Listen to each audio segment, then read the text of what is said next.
अस्सलाम वालेकुम गाइस।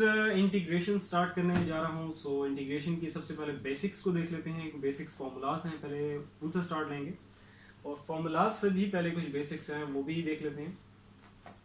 और ये जो बेसिक फार्मूलाज मैं भी आपको करवाऊंगा और जो बेसिक कॉन्सेप्ट्स मैं भी यहाँ पे आपको जो भी डिलीवर करने जा रहा हूँ, तो ये आपकी लास्ट एक्सरसाइज तक इंटीग्रेशन जो थर्ड चैप्टर है, ये फेडरल बोर्ड की जो बुक है FBISC की, तो इसकी जो थर्ड चैप्टर है इसकी लास्ट एक्सरसाइज तक वो बेसिक कॉन्सेप्ट्स, वो बेसिक फार्मूलाज जो मैं भी आपको करवाऊंगा वो यूज़ होंगे।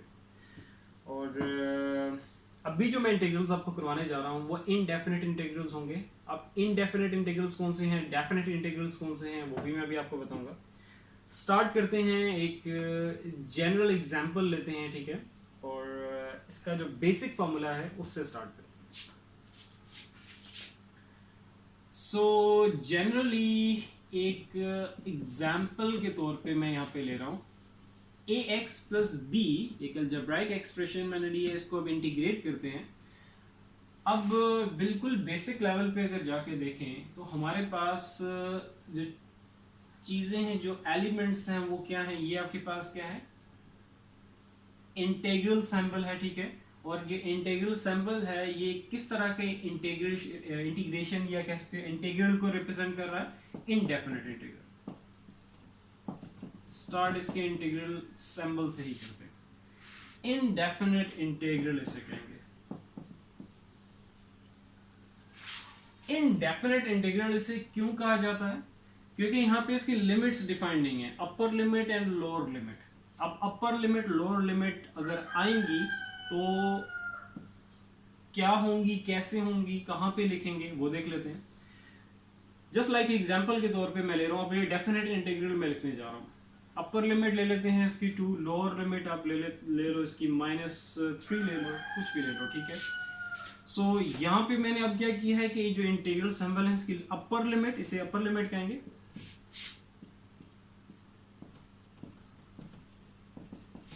और इसे हम कहेंगे ये हमारी क्या है, लोअर लिमिट।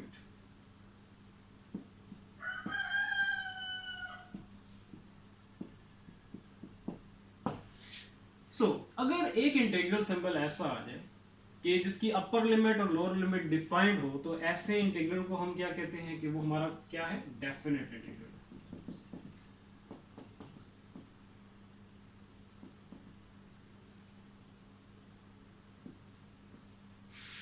और अगर लिमिट्स डिफाइंड ना हो, जैसे आपके पास ये सामने है, और ज्यादातर आप लोगों ने इनडेफिनेट इंटीग्रल्स से ही डील करना है, मेजॉरिटी आपकी जो एक्सरसाइज है वो इनडेफिनेट इंटीग्रल्स की ही है। डेफिनेट इंटीग्रल्स की आई थिंक आप लोगों की शायद एक एक्सरसाइज है। ये बहुत कम होगा और इसके जो क्वेश्चंस हैं वो बहुत आसान है, ज्यादातर जो है आपके वो इनडेफिनेट इंटीग्रल्स। अच्छा, आई होप ये क्लियर हो गया होगा कि आपके पास दो तरह के इंटीग्रल्स आएंगे, एक इनडेफिनेट और दूसरा आपके पास क्या है, डेफिनेट इंटीग्रल्स। डेफिनेट इंटीग्रल्स जिसमें लिमिट्स डिफाइंड हो, upper limit and lower limit defined हो, कैसे लिखेंगे या कैसे आपके पास डेफिनेट इंटीग्रल्स आएंगे, वो आपको मैंने यहाँ पे रिप्रेजेंट करना सिखा दिया, ठीक है। नेक्स्ट आगे चलते हैं। अभी हम लोग क्या है, इनडेफिनेट इंटीग्रल्स हैं, वहीं से स्टार्ट ले रहे हैं और ज्यादातर आप लोगों ने डील इसी से करना। अच्छा, इनडेफिनेट इंटीग्रल्स जिनकी लिमिट डिफाइन ना हो। अब इसको एक मैंने एग्जांपल के तौर पे, एक जनरल एग्जांपल के तौर पे यहाँ पे एक अलजेब्राइक एक्सप्रेशन ली है, इसको अब इंटीग्रेट करते हैं। अब इस पे आपने क्या करना है कि इसको हटा देते हैं, ठीक है, ताकि आपको ये ज्यादा क्लियर हो।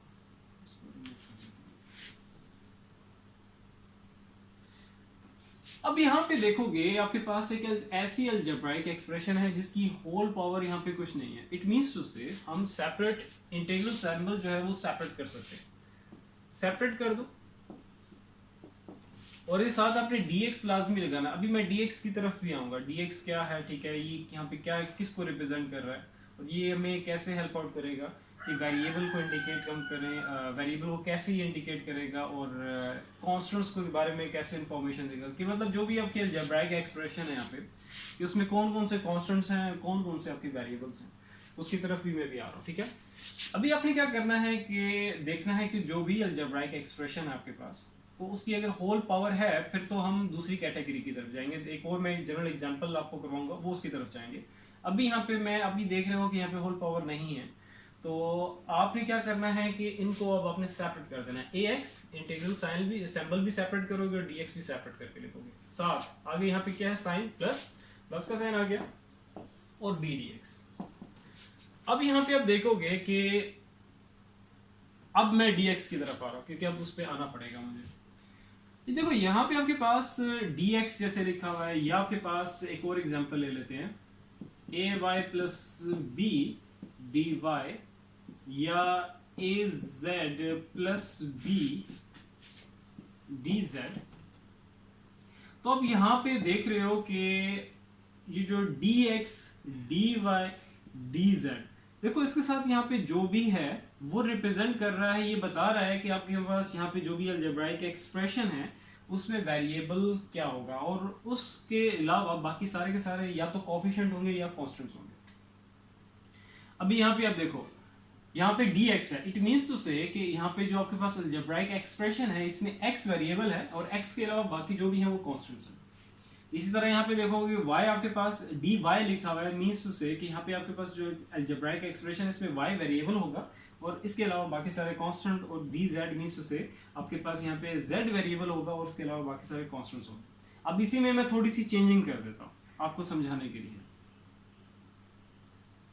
जस्ट लाइक फॉर एग्जाम्पल, मैंने अभी आपको क्या कहा कि जो d के साथ जो भी है वो इन्फॉर्मेशन दे रहा है कि वेरिएबल क्या होगा, आपकी अलजेब्राइक एक्सप्रेशन यहाँ पे जो लिखी होगी। अब मैं यहाँ पे कर देता हूँ dy की जगह dz कर देता हूँ, और इधर dz था इधर मैं कर देता हूँ dy। अब यहाँ पे आप देखो कि d के साथ जो भी होता है वो रिप्रेजेंट कर रहा होता है, मतलब d रिप्रेजेंट करता है कि इसके साथ यहाँ पे जो भी है वो आपकी अलजेब्राइक एक्सप्रेशन में वही वेरिएबल होगा, उसके अलावा बाकी सारे कांस्टेंट्स होंगे।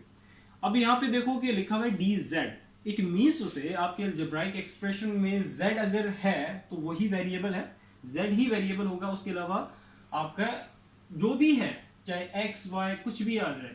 हालांकि x y z ये 3 है जो हम लोग नॉर्मली क्या है वेरिएबल्स के तौर पे लेते हैं मेजॉरिटी अलजेब्रा में, और a b c जो है इनको कांस्टेंट्स के तौर पे लेते हैं, इनको वेरिएबल्स के तौर पे और इनको कांस्टेंट्स के तौर पे हम लोग लेते हैं, या कोफिशिएंट्स के तौर पे भी हम लोग इनको लेते हैं a b c को।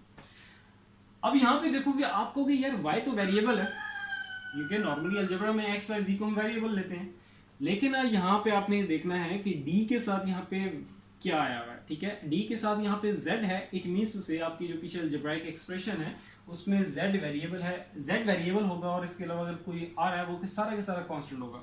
अभी यहाँ पे आप देखोगे आपको कि z तो है ही नहीं, ठीक है, नो प्रॉब्लम, वेरिएबल अगर नहीं भी आ रहा नो इशू, बस आपने ये करना है कि यहाँ पे z है, इट मीन्स टू से कि ये सारे का सारा फिर आपका कांस्टेंट होगा। ठीक है, तो ये जब एक कांस्टेंट चीज है सारी, तो जो भी कांस्टेंट या कोफिशिएंट होगा उसको आपने बाहर ले आना है, इंटीग्रेशन सिंबल के बाहर ले आना है।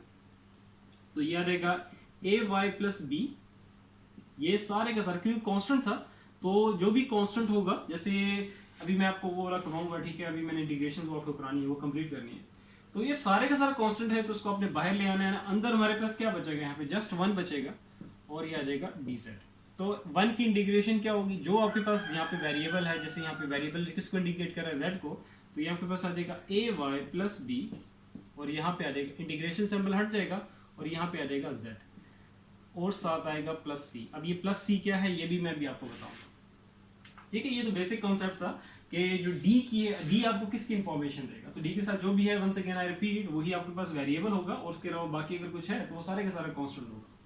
अच्छा, अब चलते हैं हमारा जो हम लोग ने एग्जांपल के तौर पे यहाँ पे एक इंटीग्रल लिया हुआ है, उसको हम इंटीग्रेट करते हैं। ठीक है, सो ax प्लस b को हम इंटीग्रेट करने जा रहे हैं, साथ अब देखो dx है, तो मीन्स टू से कि इसमें आपके पास जो अलजेब्राइक एक्सप्रेशन है इसमें x है यहाँ पे d के साथ, तो x आपके पास वेरिएबल होगा और a और b आपके पास क्या है यहाँ पे कांस्टेंट्स है। a आपके पास यहाँ पे क्या है, x के साथ है कांस्टेंट है, एक कोफिशिएंट के तौर पे ट्रीट हो रहा है। ठीक है, तो इसको आपने ले आना है बाय, x अंदर रहेगा और साथ आ जाएगा dx प्लस, सो जो भी कोफिशिएंट हो या कांस्टेंट हो तो इंटीग्रेशन सिंबल से उसको आपने ले आना है बाहर। अगर आप बाहर लेके आ सकते हो, इट मींस टू से कि अगर आपके पास लेके आ सकते हो, इसका मतलब क्या है, ये पॉसिबिलिटी अपनी चेक करनी है, ऐसे ही नहीं लेके आना। ठीक है, इट इज जस्ट लाइक अभी तो ax dx है, अगर यहाँ पे ax प्लस 1 होता इस तरीके से अगर हो आपके पास, तब आप ए बाहर नहीं ला सकते, क्योंकि ए एक्स के साथ आपके पास क्या हो रहा है, वन ऐड भी हो रहा है। तो इस चीज़ का आपने ध्यान रखना है। इसके लिए भी फिर आपने वही काम करना है कि ए एक्स डी एक्स पहले आपने ये सेपरेट करना है, वन के साथ आपने ये इंटीग्रल सिंबल और डी एक्स को सेपरेट करके तब आपने वही काम करना है जो अभी यहाँ पे हम लोग करने जा रहे हैं, ठीक है। तो इस चीज़ का ध्यान रखना। अच्छा, ए आपके पास यहाँ पे क्या कोफिशिएंट है, एक कांस्टेंट है, उसको बाहर ले आओ, X D X plus B. B आपके पास क्या है, एक कांस्टेंट है, उसको बाहर ले आओ, और वन यहाँ पे अंदर जो भी चीज़ अगर सारी की सारी कॉमन आ रही है, ठीक है, जैसे यहाँ पे बी था, बी बाहर आ गया, तो अंदर आपके पास क्या रह जाएगा, इंटीग्रल सिंबल के अंदर सिर्फ वन रह जाएगा बस। सो इसकी इंटीग्रेशन अब कंप्लीट करते हैं। तो ए यहाँ पे बाहर कांस्टेंट था, एक कोफिशिएंट था, एक्स का अब इंटीग्रेट करोगे, और एक्स की अब यहाँ पे क्या लगेगा, यहाँ पे पावर रूल लगेगा। पावर रूल क्या है, इंटीग्रेशन का पावर रूल क्या होगा, एक तो हमने डेरिवेशन का पावर रूल देखा था, अब ये इंटीग्रेशन का पावर रूल है। तो उसमें आपने क्या करना है कि जो भी आपका वेरिएबल है उसकी पावर देखनी है। अभी यहाँ पे पावर मेंशन नहीं है, तो पावर क्या होगी, यहाँ पे 1 होगी। सो इस पे आप पावर रूल लगाते हैं, तो इसमें पावर रूल क्या होगा, जो भी पावर है उसमें एक ऐड कर देना है, और जो आपके पास पावर यहाँ पे आएगी वेरिएबल की जो भी पावर होगी वही एग्जैक्ट पावर आपने इस तरह नीचे करके लिख देनी। इट मीन्स उसे इससे डिवाइड कर देनी। प्लस बी आपके पास यहाँ पे क्या है 1, और 1 की इंटीग्रेशन आपके पास क्या होगी, यहाँ पे अगर डी एक्स है तो यहाँ पे आ जाएगा x, डी वाई है तो यहाँ y आ जाएगा, अगर यहाँ पे 1 को आप इंटीग्रेट कर रहे हो। तो यहाँ पे लिख के देता हूँ, 1 डी वाई है, डी जेड है, तो आपके पास यहाँ पे z आ जाएगा, z प्लस सी। ये प्लस सी आपने लाजमी लगाना है, चाहे वक्त पे छोटे से छोटा इंटीग्रल हो या जो भी हो, आपने प्लस सी लाजमी लगाना है। ये प्लस सी क्यों और कहाँ पे लगाना है, ये आपने हर उस इंटीग्रल के साथ लगाना, उसका जो भी रिजल्ट आएगा उसके साथ आपने एंड पे लगाना है, जब आपके पास इंटीग्रल किस तरह के हो, इनडेफिनेट हो। इनडेफिनेट इंटीग्रल्स होंगे तो जो भी रिजल्ट उसका आएगा, मतलब जैसे ही इंटीग्रेशन सिंबल हटेगा तो आपने लास्ट में प्लस सी लगाना है। और ये प्लस सी हम इसीलिए लगाते हैं, सी आपके पास जैसे एक कांस्टेंट है, तो ये हम इसीलिए लगाते हैं क्योंकि हमें जो इंटीग्रल सिंबल है उसकी लिमिट्स का नहीं पता, अपर लिमिट और लोअर लिमिट का नहीं पता, इसीलिए हम कह रहे हैं ना कि हमारा क्या है, इनडेफिनेट इंटीग्रल है, डेफिनेट नहीं है हम लोग इसमें। तो इसीलिए आपने लास्ट में प्लस सी लाजमी लगाना है। ये चीज़ आप लोगों ने माइंड में रखनी है, ये नहीं भूलना, ठीक है। तो अगर अभी हम लोगों ने क्या किया था, 1 डी जेड किया था, आप यहाँ पे कर लेते हैं 1 डी वाई कर लेते हैं, तो इसको इंटीग्रेट करोगे तो आपके पास क्या आ जाएगा, वाई और प्लस सी। अभी यहाँ पे अब आते हैं, तो यहाँ पे क्या था, 1 डी एक्स था, तो यहाँ पे आ जाएगा एक्स। अब यहाँ पे आपने लगा देना है प्लस सी। जैसे ही आपका इंटीग्रल सिंबल हटता जाएगा आपने फौरन ही प्लस सी लगा देना। अब इसमें एक और चीज ऐड करते जाते हैं कि प्लस सी आपने फिर किस स्टेप में लगाना है। अभी फॉर एग्जांपल इसको हमने इंटीग्रेट किया, रिजल्ट हमारे पास ये आ गया, इंटीग्रल सिंबल यहाँ पे हट गया।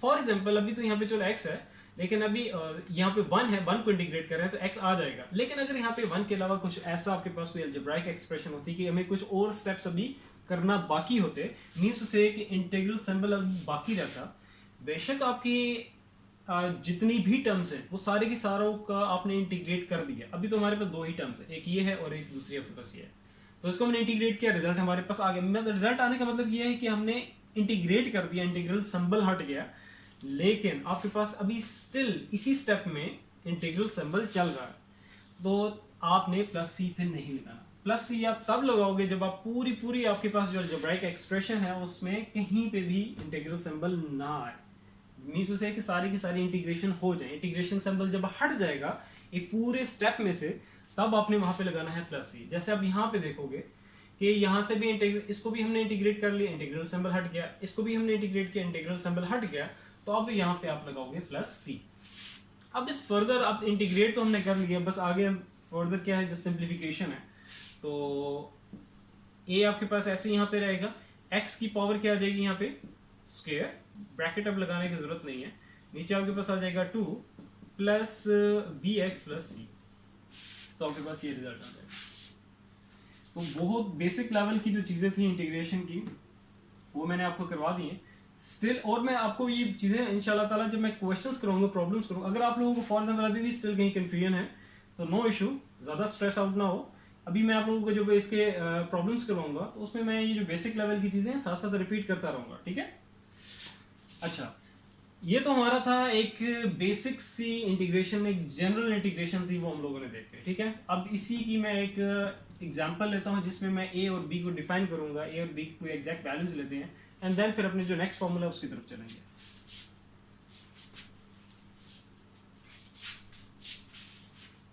मेरी कोशिश यही होती है कि बहुत आसान से आसान लैंग्वेज यूज करूं, बहुत ही आसान तरीके से आप लोगों को समझाऊं, ताकि मेरा जो मेन मकसद है वो आप लोगों के कॉन्सेप्ट्स है, कॉन्सेप्ट्स क्लियर हैं, आपकी basic mathematics basic calculation strong है, फिर इंशाल्लाह ताला कोई इशू नहीं आप लोगों को आगे इंशाल्लाह ताला।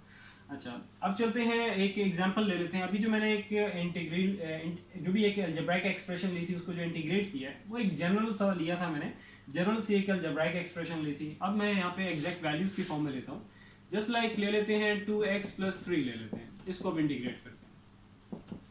तो इसमें अब आपने क्या करना है, देखो होल पावर नहीं है, वंस अगेन वो उसी तरह का इंटीग्रल है जैसे मैंने अभी लिया था, ठीक है, एक जनरल जो एक अलजेब्राइक एक्सप्रेशन लिया था उसी तरह की, जस्ट कि यहाँ पे मैंने a और b को डिफाइन कर दिया, a यहाँ पे 2 और b को मैंने 3 ले लिया। तो सबसे पहले क्या करोगे, देखो होल पावर आपने चेक करनी है। अगर होल पावर कुछ नहीं है मीन्स उससे कि जो इंटीग्रल सिंबल है वो हम लोग सेपरेट कर सकते हैं। तो यहाँ पे आ जाएगा 2x dx प्लस यहाँ पे साइन भी देखना है। अब यहाँ पे साइन चेंज कर देते हैं, नेगेटिव साइन ले लेते हैं, तो नेगेटिव साइन और आ जाएगा हमारे पास 3dx। और भी थोड़ी सी चेंजिंग कर देते हैं, वेरिएबल भी चेंज कर देते हैं, यहाँ y कर देते हैं, इसको भी y कर देते हैं, ये y आ जाएगा, फिर यहाँ भी y आ जाएगा और ये भी y आ जाएगा। अब यहाँ पे देखोगे आपके पास dy मीन्स उससे कि d के साथ जो भी है वो इंडिकेट कर रहा है कि वो आपके पास वेरिएबल होगा। तो अब यहाँ पे मीन्स उसे y वेरिएबल हमारे पास, 2 इसके साथ क्या है, कोफिशिएंट है, इसको बाहर ले आओ, y को इंटीग्रेट करेंगे मीन्स -3 कांस्टेंट है उसको बाहर ले आओ, अंदर हमारे पास इंटीग्रल सिंबल के अंदर हमारे पास जस्ट 1 बच जाएगा।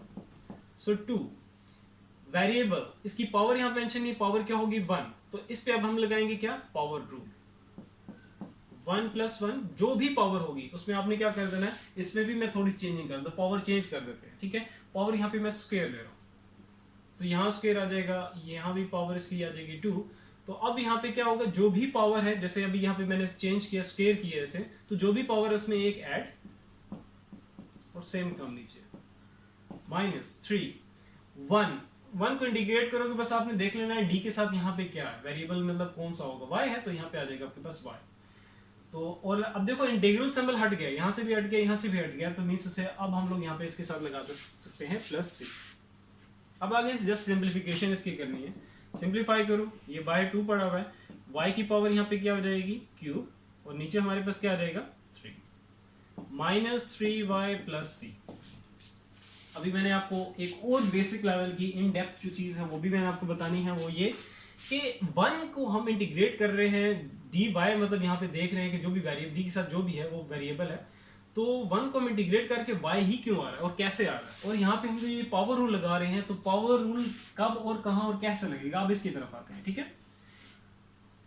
मेरा भी इस लेक्चर में मेन मकसद ये है, मेन जो मेरा ऑब्जेक्टिव यही है कि आपकी जो बेसिक इंटीग्रेशन है, इंटीग्रेशन की जो बेसिक्स हैं वो एक दफा क्लियर कर दूं, ताकि आप लोगों को आगे किसी तरह का इशू ना हो, ठीक है।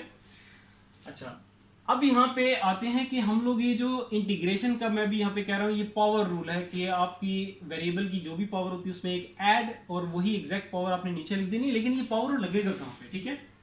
अब उसकी तरफ आते हैं, अब इनटू इट मींस टू से कि अब मैं एग्जैक्ट पावर रूल की तरफ आ रहा हूँ, ठीक है।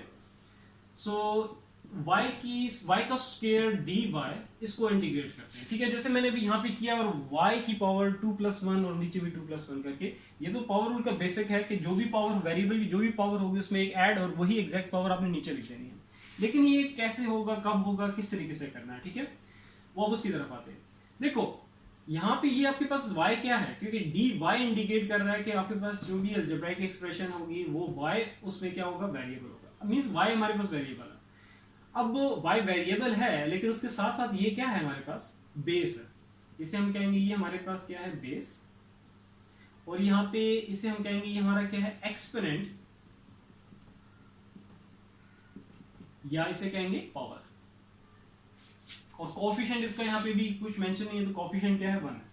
अच्छा, अब आपने ये देखना है कि पावर रूल लगेगा कब, वेरिएबल यहाँ पे क्या है, या वेरिएबल कह लो, मोर स्पेसिफिकली कह लो कि हमारे पास यहाँ पे क्या बेस क्या है, वेरिएबल को तो हमें पता है, वो dy ने इंडिकेट कर दी कि y हमारे वेरिएबल ही है, y अब यहाँ पे हमारे पास क्या है, एक बेस है। सो आपने ये पावर रूल लगाने से पहले आपने ये चीज मेक श्योर करनी है कि जो भी बेस है आपकी, बेस का डेरिवेटिव सामने मौजूद होना चाहिए। अब यहाँ पे एक चीज आती है कि डेरिवेशन अगर आप लोगों ने नहीं की तो फिर आप लोगों को थोड़ा बहुत इशू आएगा। सो इट्स बेटर कि आप लोग जो अपनी डेरिवेशंस हैं वो पहले स्ट्रॉन्ग रखो, डेरिवेशन के जो बेसिक कॉन्सेप्ट्स हैं वो अपने स्ट्रॉन्ग रखो, ताकि क्योंकि ये इंटीग्रेशन क्या है, एंटी डेरिवेटिव्स हैं। तो डेरिवेशन अगर आप लोगों की स्ट्रॉन्ग होगी, बेसिक्स उसकी स्ट्रॉन्ग है, तो आप लोगों को इंटीग्रेशन में बहुत हेल्प आउट होगा, ठीक है, क्योंकि डेरिवेशन का ये उल्टा है, जिसे हम एंटी डेरिवेटिव्स भी कहते हैं। सो अब यहां पे आपने देखना है कि y आपके पास क्या है, बेस, तो बेस का डेरिवेटिव सामने मौजूद होना चाहिए।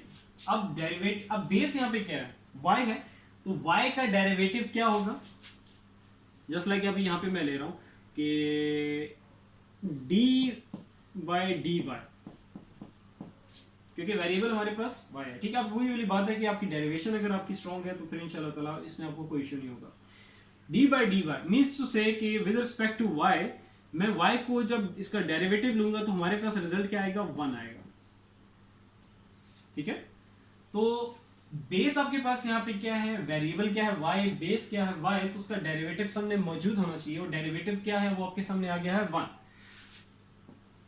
तो इसको मैं अब इस तरीके से लिख सकता हूं, इनटू, इस तरीके से आप लोगों ने करना नहीं है, जिसमें आपको समझाने के लिए कर रहा हूं। आपने डायरेक्ट जैसे मैंने यहाँ पे पावर रूल लगा दिया, वो उस तरीके से आप लोगों ने लगा दिया, ठीक है। मैं जस्ट आपको ये बता रहा हूं कि इंटीग्रेशन में पावर रूल लगेगा कब कब ये एप्लीकेबल होगा, तब जब आपके पास यहाँ पे जो भी बेस है उसका डेरिवेटिव सामने मौजूद हो, बेस का डेरिवेटिव, ठीक है। आपने पावर को नहीं देखना, पावर क्यू स्क्वायर है, क्यूब है, पावर 4, पावर 5 कुछ भी है, तो जो आपकी यहाँ पे बेस है उसका डेरिवेटिव सामने मौजूद होना जरूरी है, तभी आप पावर लगा सकते हो। तो बेस आपके पास क्या है y, उसका डेरिवेटिव सामने क्या है 1। अब देखो आप ये कह सकते हो कि यहाँ पे तो हमारे पास y स्क्वायर था, जैसे भी यहाँ पे y स्क्वायर है, तो y स्क्वायर बेशक है, क्या हम खुद से 1 नहीं लगा सकते, क्योंकि y स्क्वायर को मल्टीप्लाई 1 से करोगे तो y स्क्वायर ही आएगा। रिवर्स करके आप चेक कर लिया करो कि वही चीज आ रही नहीं आ रही, ठीक है। अब y स्क्वायर मल्टीप्लाई में 1 करोगे तो आपके पास यही चीज बनेगी, इट मींस से 1 तो हम यहाँ पे लगा सकते हैं, इस तरीके से लिख सकते हैं, और साथ आ जाएगा dy। इट मींस से अब यहाँ पे आप देखो कि आपके पास ये जो बेस थी उसका डेरिवेटिव सामने मौजूद है। जब बेस का डेरिवेटिव सामने मौजूद हो तो जो भी पावर है, मतलब उस पे अब हम लोग क्या कर सकते हैं, पावर रूल लगा सकते हैं। तो अब आप इसको इस तरीके से लिख सकते हो, पावर में एक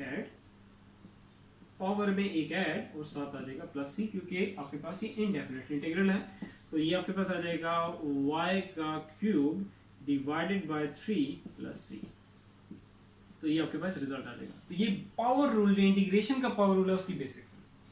अभी पावर रूल को ही मैं आगे लेके चलूंगा, अभी मैं 2 एग्जांपल्स आपको और कराता हूँ पावर रूल की, क्योंकि ये पावर रूल ऐसा है कि ये आपका टिल एंड तक यूज होगा, मतलब इससे आपके चैप्टर के जो लास्ट एक्सरसाइज है वहां पे भी इसमें यूज होना है, ठीक है। सो अभी पावर रूल को थोड़ा सा मैं और एलेबरेट करूंगा। ये तो हमारे पास हो गई थी, हमने एक एग्जाम्पल ली थी।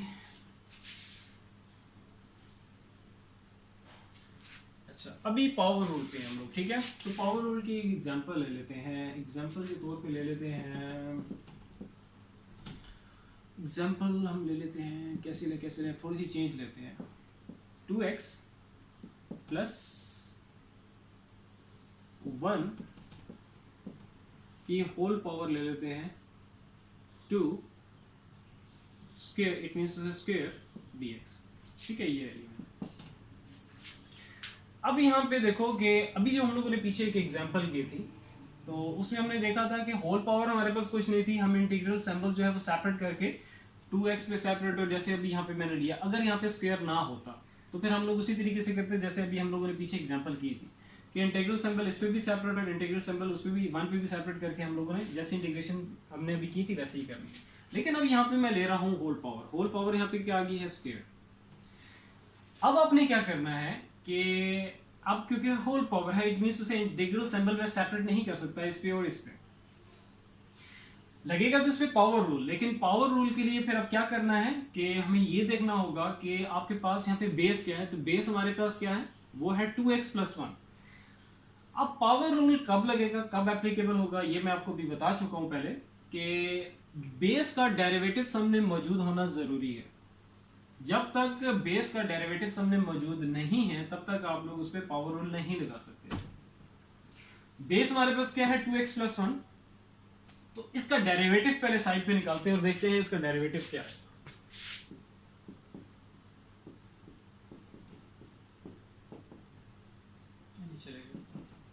अब इसका डेरिवेटिव लोगे तो डेरिवेटिव स्ट्रेट फॉरवर्डली, जिसने डेरिवेशन की भी है उसको तो ये स्ट्रेट फॉरवर्डली पता होगा इसका रिजल्ट क्या आएगा। डेरिवेटिव इसका लेंगे तो हमारे पास क्या आ जाएगा, जस्ट 2 आ जाएगा, ठीक है। तो 2x प्लस 1 जो कि हमारी बेस है, इसकी हमने डेरिवेशन की तो हमारे पास रिजल्ट इसका क्या आ गया है, 2। तो इट मीन्स उससे कि एक कांस्टेंट है 2, तो अब वो सामने होना इसके जरूरी है, इसके साथ मल्टीप्लाई होकर सामने होना जरूरी है। यहाँ पे कांस्टेंट है तो हम लोग मल्टीप्लाई डिवाइड करके यहाँ पे सामने 2 बना सकते हैं। जैसे अभी यहाँ पे मैं लिखता हूं कि multiplying and dividing by 2, multiply भी कर दो और डिवाइड भी कर दो। 2x प्लस 1 की होल पावर आ जाएगी स्क्वायर dx। अब देखो जो इसके सामने हमें 2 चाहिए, मींस ये जो ऊपर वाला 2 है इसको मैं अंदर लेके सामने इसके लिख सकता हूं। अब ये जो नीचे वाला 2 है इसकी हमें अंदर जरूरत नहीं है, इसको बाहर ही लिखे रहने दो। इसको अब लिख सकते हैं हम लोग इस तरह, ठीक है। ये जो ऊपर 2 था इसको मैं अंदर लेके यहाँ पे मल्टीप्लाई करके सामने लिख दिया। अब यहाँ पे जो इसकी बेसिक रिक्वायरमेंट थी पावर रूल की, वो क्या थी कि जो आपका जो बेस है, बेस का डेरिवेटिव सामने मौजूद होना जरूरी है, मल्टीप्लाई होके सामने लिखा होना चाहिए। तो अब यहाँ पे देखोगे कि मल्टीप्लाइंग एंड डिवाइडिंग बाय 2 करके यहाँ पे मैंने सामने 2 बना दिया। तो मीन्स से कि जो बेसिक इसकी रिक्वायरमेंट थी पावर रूल की वो कंप्लीट है। तो अब हम लोग कर सकते हैं कि बेस का जो भी पावर है, मीन्स से अब हम इस पे पावर रूल लगा सकते हैं। तो जो भी रिक्वायरमेंट्स थी वो हमने कंप्लीट कर दी, तो ये आ जाएगी बेस पावर रूल लग रहा है। पावर रूल वैसे ही लगाना है जैसे हम लोगों ने लगाया था, जो बेस की जो भी पावर है उसमें एक ऐड, और वही आपने एग्जैक्ट पावर नीचे लिख देनी है, 2 प्लस 1। यहां बेशक स्क्वायर ब्रैकेट्स का यूज कर लो जब तक सिंप्लीफाई नहीं कर लेते अंदर ही सब। अब आपने यहाँ पे 2 नहीं लगाना सामने, ठीक है। 2 तो कंज्यूम हो रहा है ना, क्योंकि इसकी तो ये रिक्वायरमेंट थी कि 2 सामने होना चाहिए, मौजूद है तो हम पावर रूल लगा सकते हैं। तो ये तो इसके पावर रूल में ये चीज कंज्यूम हो रही है, ठीक है। तो इसमें आपने सामने 2 नहीं लगाना। तो ये हमारे पास आ गया और साथ आ जाएगा प्लस c। बस अब इसको सिंप्लीफाई कर लो। सिंप्लीफाई करेंगे तो क्या आ जाएगा, 1 डिवाइडेड बाई 2 जो बाहर था नीचे आ जाएगा यहाँ पे 3, और ऊपर पावर सिंप्लीफिकेशन करोगे तो 2x प्लस 1 की होल क्या आ जाएगी, पावर क्यूब। नीचे हमारे पास आ गया 3 प्लस सी। इसको और थोड़ा सिंप्लीफाई करोगे तो ये आपके पास क्या आ जाएगा, 2x प्लस 1 की होल पावर आ जाएगी क्यूब डिवाइडेड बाय 3 2 6 प्लस सी। तो ये हमारे पास फाइनलाइज रिजल्ट आ गया। तो आई होप पावर रूल भी आपको समझ आ गया होगा। अब पावर रूल में एक और चीज मैंने ऐड कर दी, इसी में मैं थोड़ी सी चेंजिंग करता हूं।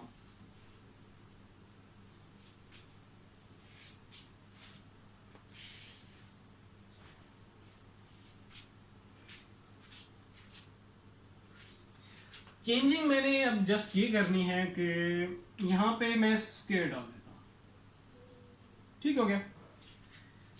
अब बेस हमारे पास, अब बेस क्या है, 2x स्क्वायर प्लस 1 है। अब इसका डेरिवेटिव लेके चेक करते हैं कि डेरिवेटिव क्या आएगा, क्योंकि ये आपके पास जो भी अलजेब्राइक एक्सप्रेशन होगी तो उसके सामने डेरिवेटिव मौजूद होना जरूरी है। मींस उसे इन सिंपल वर्ड जो आपके यहाँ पे बेस होगी, बेस का डेरिवेटिव सामने मौजूद होना जरूरी है पावर रूल लगाने के लिए। पावर रूल की आपके पास ये क्या है, रिक्वायरमेंट है। तो अब बेस की यहाँ पे डेरिवेटिव सामने लेके चेक करते हैं। 2x स्क्वायर प्लस 1 है हमारे पास। बेस का डेरिवेटिव लेना है, पावर के साथ नहीं लेना है। यहाँ जो भी पावर होगी उसको आपने ऐसे ही छोड़ देना है। बेस का डेरिवेटिव, इसलिए बार बार जो मैं वर्ड यूज कर रहा हूँ बेस का यूज कर रहा हूँ, ठीक है। तो इसको आप इसको डेरिवेटिव लो, 2 बाहर रखो, x स्क्वायर का डेरिवेटिव आ जाएगा 2x, मैं डायरेक्टली कर रहा हूँ 1 कांस्टेंट, उसका डेरिवेटिव 0 हो जाएगा। तो ये हमारे पास आ जाएगा 4x। अब आपके पास यहाँ पे आ गया है 4x। देखो पहले जो हम लोगों ने किया था, यहाँ पे जब यहाँ पे स्क्वायर नहीं था तो हमारे पास आया था, इसकी बेस का डेरिवेटिव आया था 2। 2 एक कांस्टेंट है, कांस्टेंट को मल्टीप्लाई डिवाइड करके आप लोग जो भी है इसका बेस का डेरिवेटिव सामने यहाँ पे कांस्टेंट अगर है तो कांस्टेंट तो हम बना सकते हैं मल्टीप्लाई डिवाइड करके, जैसे अभी मैंने किया था। लेकिन अब यहाँ पे देखोगे कि कांस्टेंट के साथ आ गया है वेरिएबल x।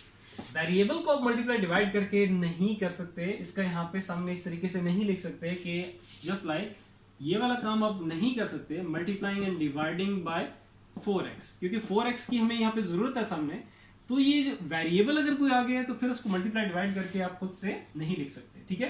कांस्टेंट अगर हाँ 4 होता तो फिर वो मल्टीप्लाई डिवाइड करके 4 आप लिख सकते थे, ठीक है। तो इस चीज का आप लोगों ने ध्यान रखना है कि ये वाला काम आप लोग नहीं कर सकते अगर आपके पास वेरिएबल आ गया साथ।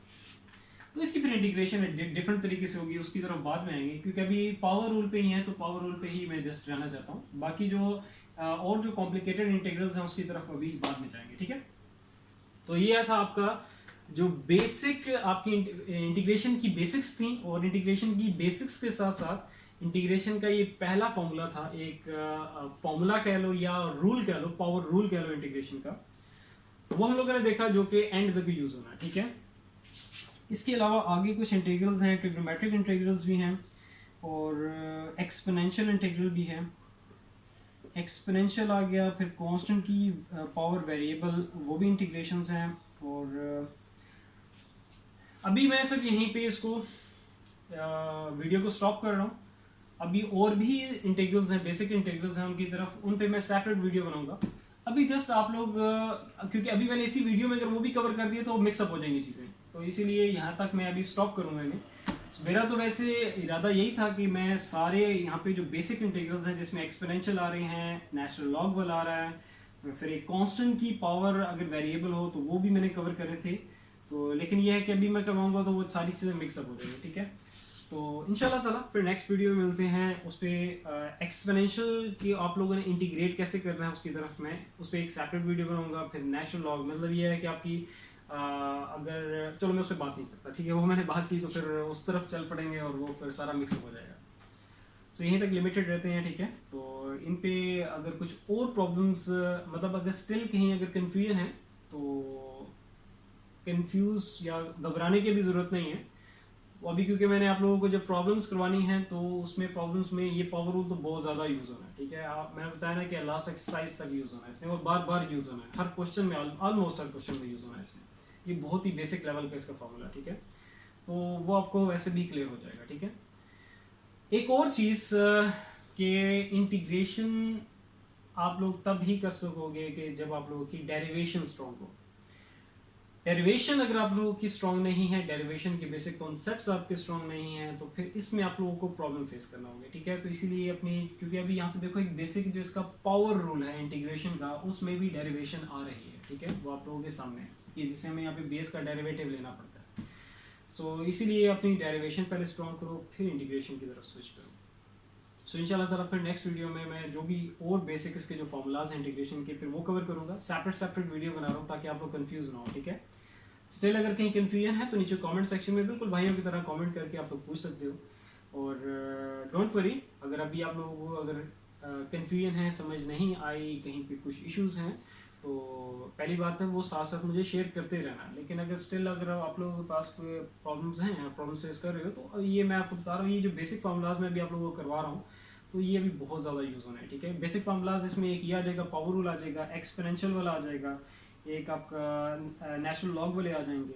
तो ये बेसिक्स हैं, ये तो यूज़ होने ही है हर जगह, तो वो आपको साथ साथ और भी ज़्यादा क्लियर होते जाएंगे। बस आप लोग प्रैक्टिस करो, mathematics is all about practice, तो जितनी ज़्यादा प्रैक्टिस करोगे उतनी मैथमेटिक्स स्ट्रॉन्ग होगी। सो फिर इंशाल्लाह ताला नेक्स्ट वीडियो मिलते हैं। अपना बहुत सारा ख्याल रखो। अल्लाह हाफिज़।